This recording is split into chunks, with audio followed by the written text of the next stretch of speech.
વાપી મહાનગરપાલિકા સામે વિરોધ પ્રદર્શન. કોંગી ધારાસભ્ય અનંત પટેલની આગેવાનીમાં મહાનગરપાલિકાનો ઘેરાવ. વાપી મહાનગરપાલિકામાં આસપાસના 11 ગામોના સમાવેશના મુદ્દે થઈ રહ્યો છે વિરોધ. નવા સમાયેલા ગામોમાં કેટલાક લોકો મહાનગરપાલિકામાં સમાવેશને લઈ કરી રહ્યા છે વિરોધ. આ અગાઉ 3 વખત અનંત પટેલની આગેવાનીમાં થઈ ચૂક્યા છે પ્રદર્શન.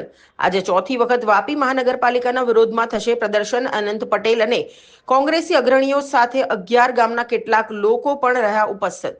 એક કામ કરવાવાળા કોંગ્રેસીઓની ખાસ જરૂર છે, નહીં કે એસી ઓફિસમાં બેસી રહે એવા આગેવાનોની જરૂર છે. કોઈ બી પક્ષમાં બે ડિવિઝન હોય જ છે. અમુક હોય છે તે કામ નથી કરતા, નેતા બનીને ફરે છે, ને અમુક લોકો રોડ રસ્તા પર બેસીને કામ કરે છે. દોડવાવાળા રેસના ઘોડા પણ છે અને નાચવાવાળા લગ્નના ઘોડા પણ છે. વાપી મહાનગરપાલિકા બન્યા પછી એમાં 11 જેટલા ગામોને બીજા સમાવેશ કરવામાં આવ્યો. ઘણે બધે દૂરનો વિસ્તાર હોવા છતાં પણ એનો સમાવેશ કરવામાં આવ્યો. વારંવારની ગ્રામના લોકોની માંગણી છે કે અમારે મહાનગરપાલિકામાં સમાવેશ કરવો જોઈતો નથી. ગ્રામ પંચાયતની પણ માંગણી છે, છતાં પણ આ સરકારના બેરા કાનમાં એમની માંગણી જતી નથી. અમે વિરોધ પ્રદર્શન કર્યો. અમે પારડી ખાતે પ્રાંતને પણ આવેદનપત્ર આપ્યું. અહીં અમે ઝંડા ચોક ભેગા થઈને થોડા દિવસો પહેલા જ નગરપાલિકામાં પણ આવેદનપત્ર આપ્યું. ને અમારી માંગણી સીધી ને સટ છે કે તમે પૈસા એક મુજબ ગ્રામસભા કરો અને ગ્રામસભામાં ગામના લોકોને પૂછો કે તમારે જોડાવું છે કે નથી જોડાવું.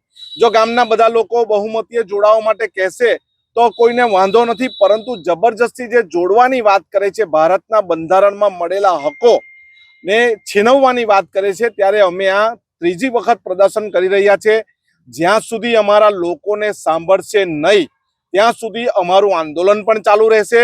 અહીંના જે લોકોને અન્યાય થાય છે તેને ન્યાય મેળવવા માટે આજે અમે ધરણા પ્રદર્શનમાં બેઠા છે અને આજે અમારો છેલ્લો દિવસ નથી. હજુ પણ આગળ અમારો કાર્યક્રમ ચાલુ રહેશે. અત્યારે અહીંના પણ ઘણા આગેવાનો પણ છે, પરંતુ આ પ્રશ્ન કોંગ્રેસ ભાજપનો પ્રશ્ન નથી, આ અહીંના લોકોનો પ્રશ્ન છે. અમે પણ કોંગ્રેસના ચૂંટાયેલા ધારાસભ્ય આટલા વિસ્તારમાં એક જ છે અને વિરોધ પક્ષ તરીકે અમારે લોકો સાથે અન્યાય થાય છે તેના માટે અમારે એમની વચ્ચે રહેવું પડે છે. ખંડુભાઈ પણ અમારા વિરોધ પક્ષના નેતા છે. ફરહાનભાઈ, વરુણભાઈ યુવક કોંગ્રેસના આગેવાન છે. આશાબેન દુબે બી કોંગ્રેસના આગેવાન છે. એટલે અહીંના સ્થાનિક આગેવાનો અમારી જોડે આવે છે અને લોકોને ન્યાય મેળવવા માટે અમારે કોઈ પણ જગ્યાએ ગુજરાતમાં કઈ પ્રશ્ન થાય તો અમે ન્યાય મેળવવા માટે જઈએ છીએ. આગામી જો સમસ્યા નહીં સાંભળવામાં આવે, આજે અમારા 2 કલાકના ધરણા છે, જો અમને સાંભળવામાં નહીં આવશે તો આવનારા દિવસે પૂરા દિવસના ધરણા કરશું. 3 દિવસ અહીં જ, રાત દિવસ અહીં ધરણા અમે અહીં પ્રદર્શન કરીશું. અમારી માંગણી છે કે આટલા દિવસથી અમે પ્રદર્શન કરી રહ્યા છે તો અહીંના સરપંચ, માજી સરપંચ, આગેવાનોને બોલાવીને, એક ગામના 5-5 ને બોલાવીને તમે એમને સાંભળો તો ખરા, પરંતુ સાંભળતા પણ કેમ નથી તે મને નવાઈ લાગે છે. મારું નામ જગનભાઈ પરભુભાઈ પટેલ, ચંડોર ગામ. અમારું માંગ મેઇન છે નગરપાલિકામાં નથી જોડાવાનું, પરંતુ સરકારશ્રીને આટલા બધા લેટર લખ્યા છે, સંબંધિત અધિકારીને લખ્યા છે, રાષ્ટ્રપતિને લખ્યા છે, કલેક્ટરને લખ્યા છે, પણ આ ડબલ એન્જિનની સરકાર છે ને, હાલતી જ નથી અને કંઈ કરવા જ નથી માંગતી. એના કરતાં તો ઇજ્જતથી રાજીનામું આપી દો.